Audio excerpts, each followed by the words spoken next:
Today I'm joined by Nguyen Quỳnh, widely known as Mother Mushroom, one of Vietnamese most courageous human rights defenders. A writer and activist, Quỳnh exposed state violence, crime, and silencing of the ordinary people. She was sentenced to 10 years in prison, accused for anti-state propaganda, and later released only on the condition of exile. She is here today with us. Quỳnh, thank you so much for joining. Thank you, Appa. Before we go back to what happened to you in Vietnam, why Mother Mushroom? This is the more question. I mean that is the first question people ask me about that. Mushroom is my daughter's name. In Vietnamese, it's Nấm, and Quýt translated to mushroom. I started a blog for her like a diary when I was pregnant. It's just like a normal journey for a daughter, my first daughter. And I simply realized that I did not have motivation to become a political, or like I spit out just for the future of my children. So mushroom, it's just like mother mushroom, it's just a mother who wants to protect the future of her child. When did you decide to switch to activism? After my first arrest in 2009, I realized that what I had learned in the school, what I believe in the constitutions of my country is not correct. We don't have the right to express our opinion to the government. And with my first arrest, I realized that I live in a different world with the other. When I have a chance to travel, I work like a tourist guy before. So when I went to abroad, I realized that my country is not the same like the government said. And after being arrested for 9 nights, 10 days, I was so scared. I decided to keep silent, close my blog as the government told me to do that. The police told me to do that. But the pressure just came, and they gave more pressure on me. So when my first interview with CNN in 2009, and the world hear my voice, and I realized that I should learn to become an activist, to fight for my freedom of expression. What was the first article you wrote that started causing you problems with government? I couldn't remember my first article because they summoned me to the police station and questioned a lot. So my first topic that made me was arrested is the topic about the bauxite mining and in Highland Central and the effect of the Chinese government to Vietnam. So people told me later that I touched a hard topic because the tie between the Communist Party and China is very important to the communists. And I touched that part. So that is the first topic.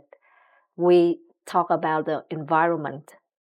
How harmful if the government decided to open the Highland Center for Chinese to come and did the bauxite mine back then. So you were just one person. You started that on your own. You were home. You just decided to start writing, because usually journalists have a media house. They have a desk. They have editors. They have people that support. So you were all alone. What was the moment you decide I'm going to sit and I'm going to go after all this which was not right, basically? So when you traveled abroad, so what was your motivation to get into writing and exposing what was actually happening in your country? It started, like I told you, it's just a diary for my daughter. And we mentioned about the civil problem, like healthcare and environment. It's the future. So when I started my blog, and I just follow the news. But when they questioned me, they investigated me, like, who asked you write that? And I said that it's just my concern. And I read in English. I tried to translate it into Vietnamese for the author. But my government afraid of the gather of people. It means the crowd.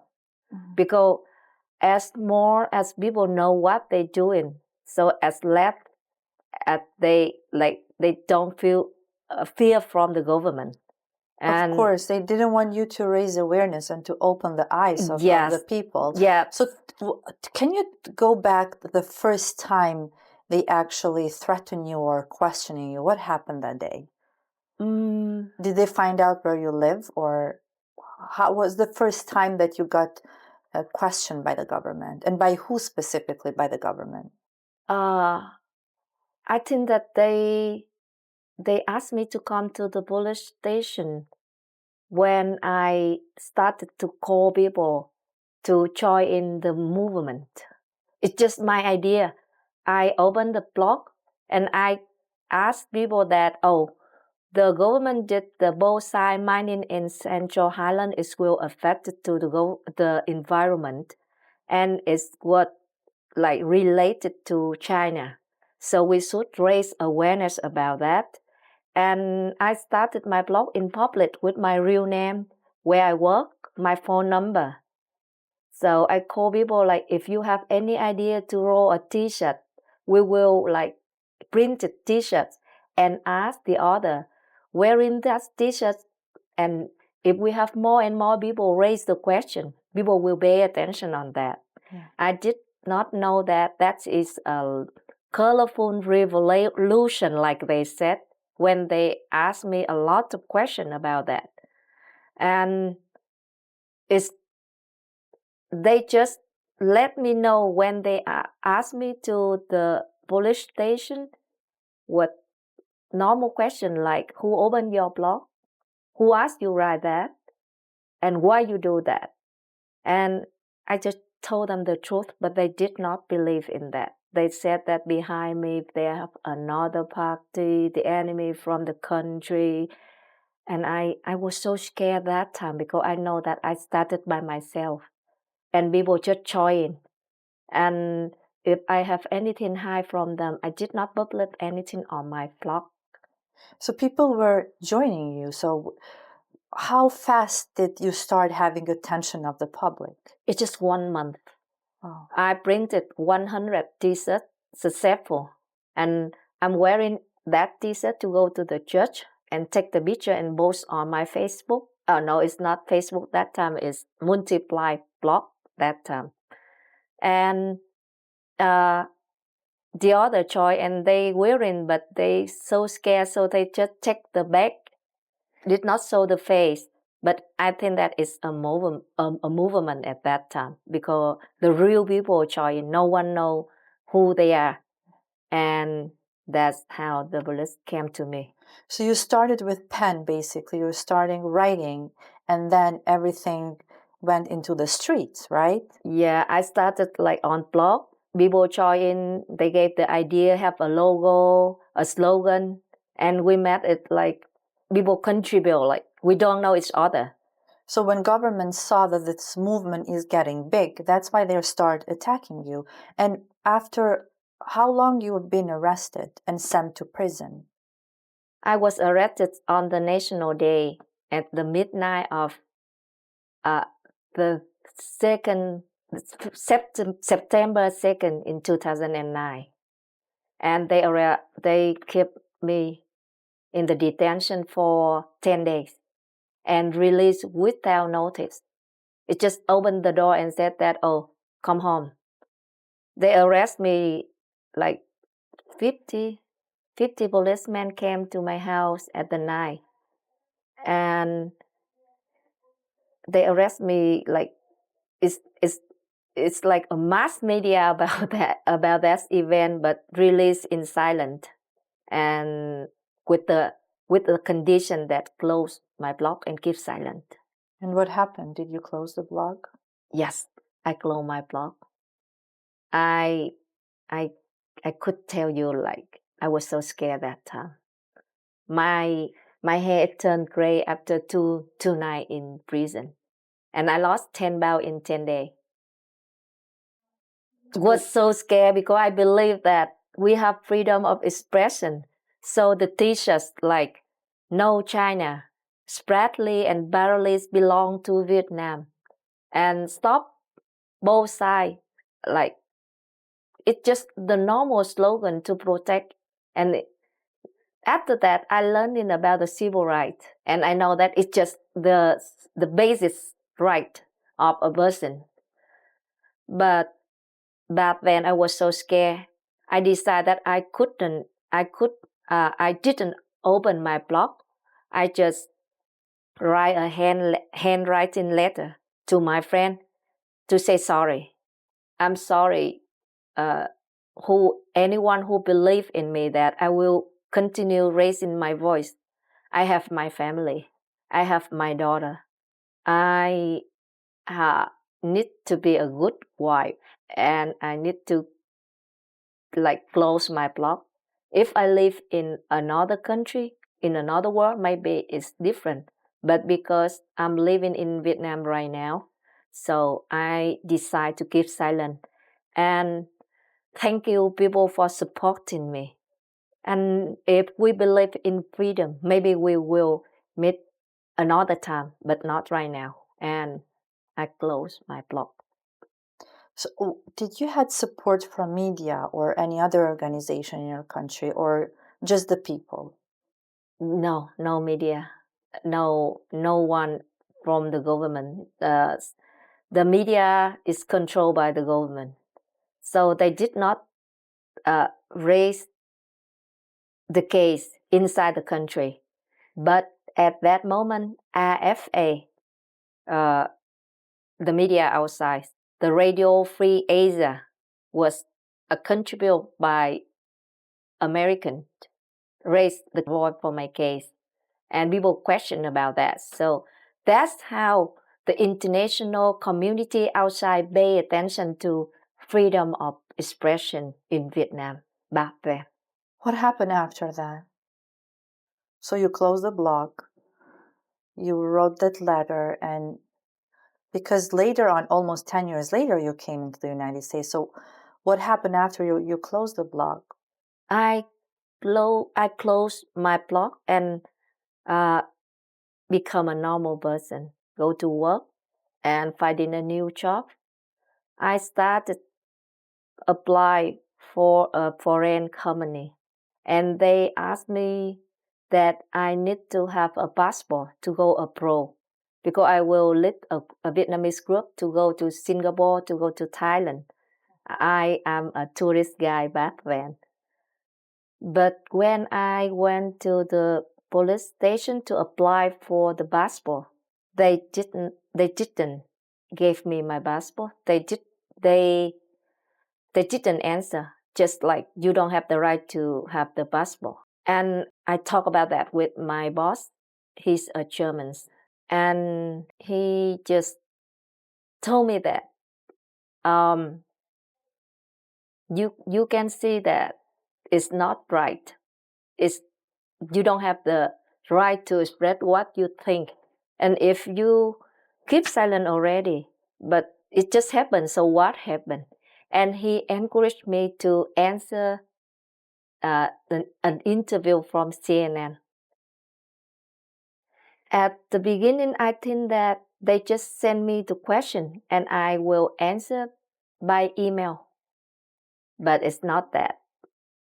3 people from US came to Saigon, in the South, and they asked me if I could come to have an interview. I also think that it's just like a voice interview like I did with the other, but it's a studio like we are in. I was so surprised when I have to like avoid the police I have to change my name when I registered on the chain, and I have to take 2 different like vehicle transports to avoid them. And when I came to Saigon, after it's not like I didn't say anything about the government. I just told them my story, how I was arrested, and show them my blog and why I closed my blog. And the last question Stephen Adam asked me back then, you are so brave. And I said, no, I don't think so. I'm scared. But who will speak if I don't? When they asked you this question, when they said you are brave, Yeah. why you didn't feel that you are brave anymore? Just because you closed the blog? No, I'm scared. Yes. I'm not brave, I'm scared. So I have to tell the truth that I'm scared. But it's not right inside me because I live like for 3 or 4 months, I just look like I go to work every day, and my friend and my family try to like comfort me. Nothing happened, but it's in my mind already. 9 days thinking about the country, the children, in the future of my child in the jail. It changed it totally. I had changed already, but I just want to be normal like the other. But the pressure when they didn't provide the passport for me, it's made me think about that. I want to go back to the time you were in the prison. What happened to you? Did they interrogate you, or they were just ask you to stay there? Would you question you every day? How was those days for you in the prison? I was arrested 2 times, so 2 times it was different. The first time I think that is mental abuse more than physical abuse. When we think that in jail it's just physical abuse, but mental abuse is the most, I think, the most important. They questioned me around midnight until 4 a.m.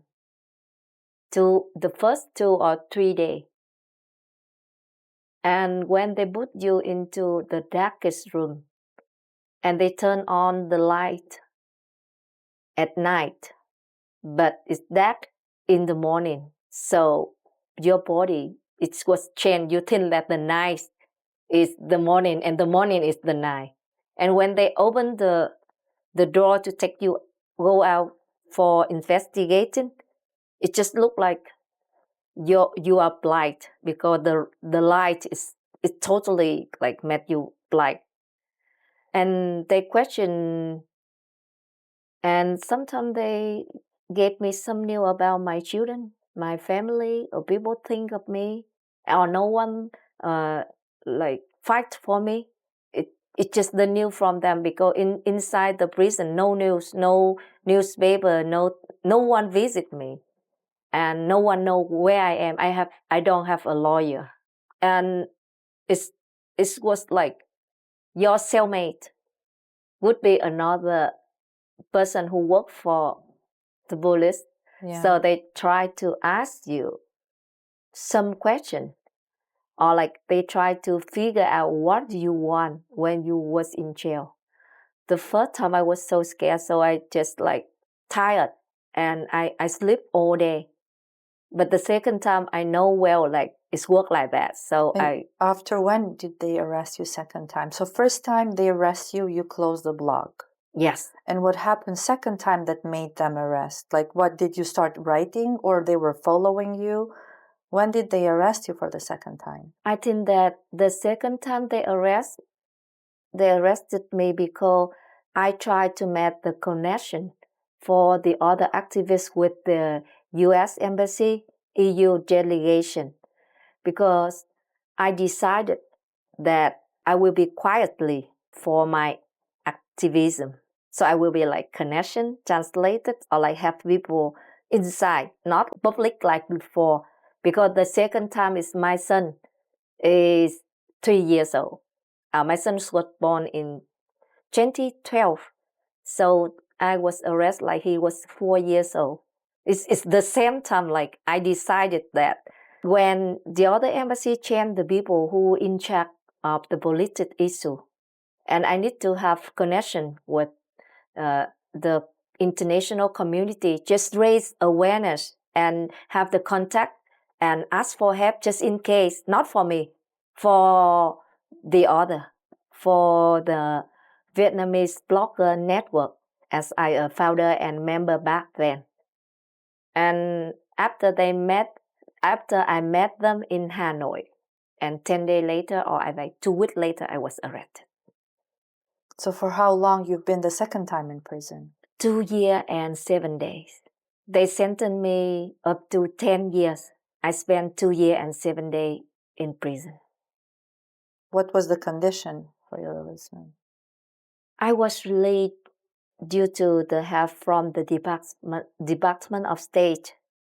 And the condition, I will leave the country with my mom and my kids. And they had a warning for my mom before she left the country. And they told my mom that now I have a new chance in US, and my daughter, my son have a new future in US. So my mom should like tell me, keep silent, make money, and have a new life in US. Don't need to pay attention to Vietnam situation anymore.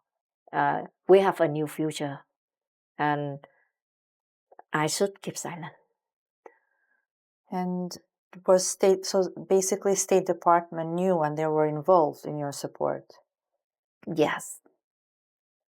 And how did it felt for you? And you come from the country where probably and for sure they do this to all other activists, to try all the ways to silence you. Probably they weren't following you all the time, what you were doing, who you were meeting with. How difficult was for you to leave the country? I don't think that I will leave the country in that situation. Normally, if they sentence me like 3 or 5 years, I will decide that I will stay in prison enough time and then I will continue like fighting. But when they sentence me up to 10 years, I think that this the first time they convicted someone like that. Before that, it's just like 3, 5, or 7 years, but 10 years. And that's the moment I think about my family. If I fight for my daughter, my son, but they will grow up, the more special time for a kid, like they teenage and become major. But I will not be there with them. So what I fight for? So I decide that I will leave the country in that situation. Sorry. No, go ahead. And then I think that if I have a chance to like have the other, I have many friends, they live outside the country. But for my case, they fight for me. We fight over the Vietnamese blogger network, and it worked for my case. So if I have to leave, I will be like to be another chance for the other people still fighting in Vietnam. So that's it. That's how I think. What happened with the movement after they asked you to close the blog and not do the activities outside? All those people that were supporting you, what happened with that movement? Was the other way that they will continue, or it was no movement anymore? The movement goes down after my arrest. The movement goes down. And you know that if the government have more power and more strength, because they know how to deal with the international community, it means that the movement sometimes go up and go down, go up and go down. It depends on the political circumstance around the world also. So when I was arrested, the movement goes down. And now the human rights situation in Vietnam is getting worse than before. Before they just arrested the activists like me. But now they can arrest anyone with any issue. And they seem not to be afraid of the international communities anymore. So I think that it's getting worse. What are the forms that they try to control media, individuals, activists? So what you mentioned last night with we met, also online, so they stop from showing your work or YouTube channel, or what are the forms that government have under control freedom of speech? Vietnam don't have any specific platform, so all the Vietnamese like Facebook and YouTube, and the government right now they cooperate with Facebook. It's mean Meta company. They can give the Meta a list of the company, and they said that block this one from Vietnam. It means that you will not be blocked from your page, but your page be blocking from. You will not be seen in Vietnam, right? Yes, that geography blocking. And Meta does that, cooperates with the government? Yes, Meta did that. My name is on the panel of Facebook announcement that they blocked me because the request from the Control Ministries Department. They said that this page didn't violate the community standards, but we blocked because the request from the government is called legal request. How do you see this now when you live in the United States, that the organization, the media platform that were supposed to be there for freedom of speech, cooperating basically with the government, in this case, the communist government, which represses people and opposition? How do you see this from the United States? The Vietnam government based on the security law, and they said that they have that law, so Meta have to block our page.